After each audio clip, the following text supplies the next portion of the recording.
morning, everyone. My name is Monique Mares, and I'm the coordinator for the Pueblo Food Project. We are here at Central Plaza, one of 3 sites for our edible landscape project this season. We have a garden here at Central Plaza, Palace Park. We've collaborated with CSU Extension, Master Gardeners, as well as the City of Pueblo to bring this beautification project to our community. And we're really excited that the gardens have produced delicious food that's been shared with those in the area. The gardens are open to anyone. Anyone can come and harvest the produce. And we're really looking forward to bringing it back next year. Each of the gardens have these signs that you can see behind me that tell you a little bit more about the Pueblo Food Project and what exactly is planted in each space. Each space has a different plant profile. So if you haven't checked them out yet, please do. And now I'll turn it back to Derek, who is the Master Gardener in partnership with another leading the Central Plaza site.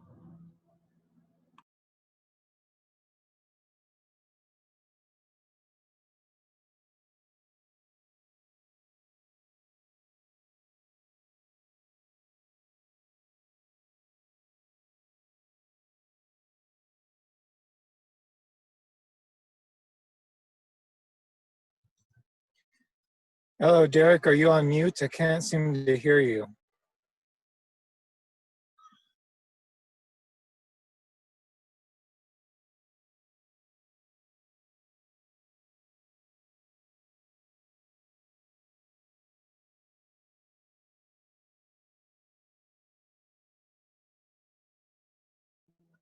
There. I hope you guys can hear me now. Good morning. Can hear you. We're talking about, like I was saying, the technical difficulties. Please stand by. We're going to be talking about tearing down the gardens for the winter. And as you can see in this particular plot right here, we've got tomatoes and some peppers. We've got these cayenne peppers that are pretty much done with their harvest. I went through this morning and I harvested the peppers, and this is what I got out of it. As you can see, they're very, very immature. I don't know what this is. Seems like it might be something. And then we're also going to be talking about how to do the basil and saving seed with the basil. So the first thing you want to do, of course, is you want to tear out the stanchions holding in the tomato. I'm just going to throw that on the ground over here. And then I'm going to pull the plant out. Oh, there's more than one. Oh, that's delightful. Well, good thing I got my trusty clippers. So you always want to do this with the clippers. So I'm going to cut the leaves out of there, the branches and everything out of there so that I can get the stanchion out of there. I'm going to put all this stuff into the trash can. So I've already got a trash can all ready to go here. I'm just going to put all that stuff into the trash can, fix my trash can liner, and start cutting away, and just putting all that stuff into the trash can. The reason why I want to put this all into the trash can is because sometimes the tomatoes have diseases. There's early blight, late blight. There's all kinds of different types of blights, diseases on the tomatoes that cause them not to grow. And so we would just want to get rid of all that. When you're doing squash, you want to do the same thing because a lot of the squashes will have squash bugs. And so I'm just going to continue taking this out of here. Getting rid of all that stuff. Getting rid of all the stuff. Putting all that stuff into the thing. It was a lot of fun. Sometimes you can take your aggressions out. You know, if you're feeling a little stressed out or whatever. It is a great sense of satisfaction.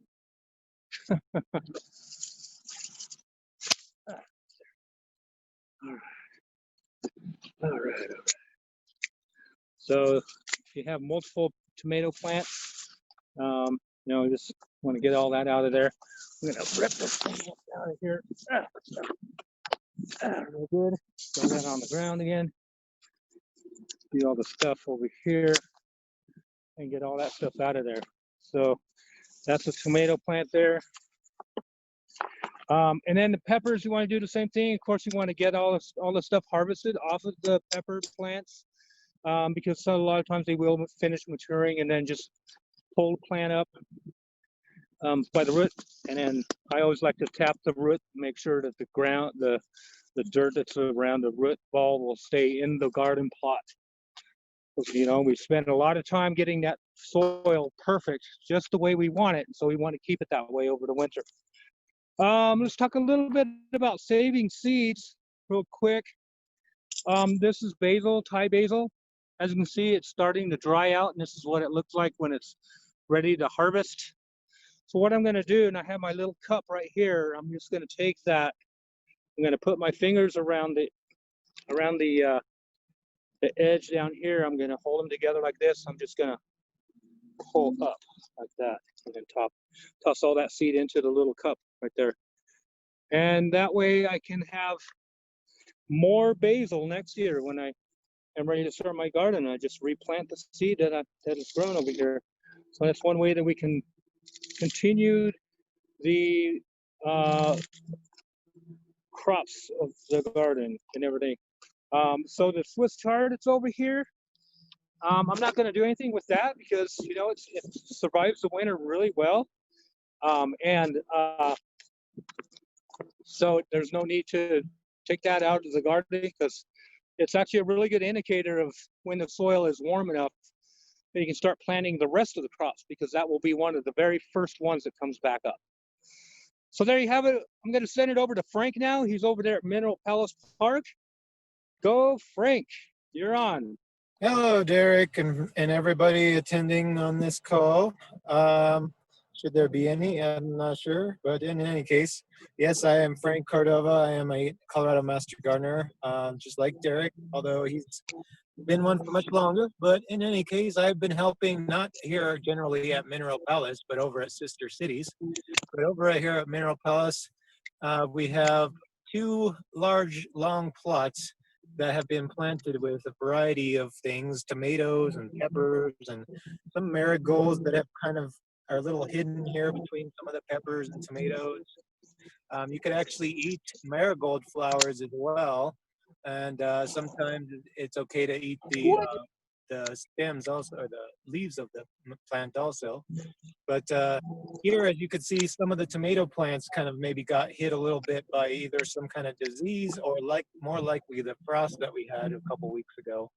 And so that you can see the leaves are yellowing and things, and it's kind of starting to die off. But there's still a lot of green tomatoes on the plants also. So you could come and pick some green tomatoes. This one looks like it's starting to ripen up a little bit. I'm not as well prepared to clean up this garden as Derek came to be, and in fact, since there are quite a few green tomatoes on here still, I'm going to leave these tomato plants alone. But as we move along here down this way, these are pretty much all tomatoes, and we get to some little pepper plants.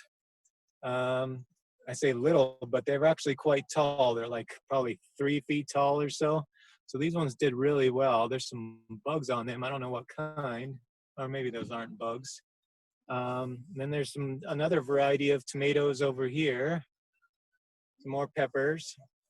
And then we come over to the cucumbers. And as you can see, they're not doing too well. So those ones I'm probably going to do a little bit of cleanup on here as best I can, maybe on camera. And then we got over to the, it looks like some zucchini plants over here. And they're still doing really well, actually. Looks like maybe they got some kind of protection naturally or otherwise. And there's some little zucchini down underneath here that are almost ready to harvest. One of them at least still has the flower on it, so maybe wait till that flower falls off. But this right here, that's the zucchini. So when it's ready, you just kind of find where it's connected to the plant at the base of the zucchini. Just kind of come in here and twist it off, and you could take that home, wash it off, cook it up, have some zucchini. And there's more on some of these other plants as well. Or you could find the male flowers if there's any male flowers. The male ones don't have a bump underneath the flower. So this one here is another female flower. This is going to be a zucchini when it gets pollinated. And so that's the female flower, and a male flower is usually on a stalk that will fall off, break off after a while. This one here is a male flower. You see how that's thin, long stalk on it? You could eat that flower there. If it was open, you could pick it, make sure maybe there's no bees or anything inside there when you do pick it, so you don't disturb the bee or possibly get stung. Got to be careful, safety first in the garden. But there's some squash right there, some zucchini. And so that's the first plot. And then we walk a little to the east over here. This is on the south end of Mineral Palace Park. There's the main street entrance to the park right over there. And then we got a similar kind of a layout, kind of in the opposite direction though, over on this side. So on the west side of this plot, we got some more zucchini or squash. And it looks like this was probably some cucumbers down here that's dying off that we're gonna clean out a bit. Lots of zucchinis, still doing pretty good, most of it. Probably still producing some zucchini. I don't see, oh yes, there's one hidden back over there. It's kind of probably hard to see under the camera, around the camera. There's one over there. And again, some more peppers and tomatoes and some marigolds hidden on the other side underneath some of these tomatoes or something I think I saw earlier. Looks like there was some basil growing in here too, right in there, these pale leaf plants. But the basil is not too hardy for the cold, so it looked like kind of struggled a little bit after that cold snap we had. So if you wanted to save some seeds, you could do that from the garden here too. Preferably either some pepper seeds. If you get a mature pepper, you could save the seeds out of those, or some tomatoes, preferably a nice ripe tomato, picked straight out of the garden if you happen to find a red one. I think these are pretty standard red tomatoes, but there's some tomatoes that turn yellow or that stay green or turn white or orange or different kind of colors, purple even almost. Oh, look right there. This would probably be a good tomato to save some seed from because it's already ripening. So I'm gonna go ahead and pluck that off. And you just cut that open, and instead of eating the tomato whole with all the seeds, you just kind of take the seeds out with your fingers, put it in a bowl, a small bowl with some water in it, and let it sit for a couple days. And it'll kind of get moldy and stuff, so maybe you want to cover it with a coffee filter or something, keep some flies away from it, and then come back to it and scrape that moldy stuff and all that gooey stuff off of there. And then rinse the seeds dry and clean, set them aside on paper towel or something to dry. And once they're dry, they're seeds saved. You just put them away, label them, what kind of seeds they are, maybe what kind of variety of tomatoes or whatever, if you know the variety. And then you can plant them again next year and grow some new tomatoes from seeds. So real quickly here, I'm gonna show down here the little zucchini plant zucchini that's starting again, right where my index finger is. That's gonna be another little zucchini, or another possibly big zucchini in a couple days probably. Oh, and look there. There's a bee doing its job. If you could see it on camera. Yep, there it is. Getting on the flower petal, going in there to pollinate that flower, doing its thing, getting some pollen to make its honey back at its hive. That is if it's a honeybee, I'm not sure. But that's the Mineral Palace Park. And like I said, there's some cucumbers that are gonna have to be cleaned up. And one more recommendation before I hand it back to Derek is to use some nice good gloves. These are, it says mechanics gloves on them, but they have leather palms. I use these all the time in the garden because it can get pretty prickly sometimes. So yeah, that's it. So a little bit about saving some tomato seeds. Zucchini, you could save seeds too, but they got to be really big zucchini. They're not the type you usually get in the garden. So that's a whole other story, but it's possible. If you happen to find a gigantic zucchini hiding somewhere in the garden, maybe you could pick that, cut it open, take the seeds out, clean them a bit, and let them dry, and you've got some seeds to grow zucchini next year. Thank you very much. That's been Mineral Palace here at the end of September.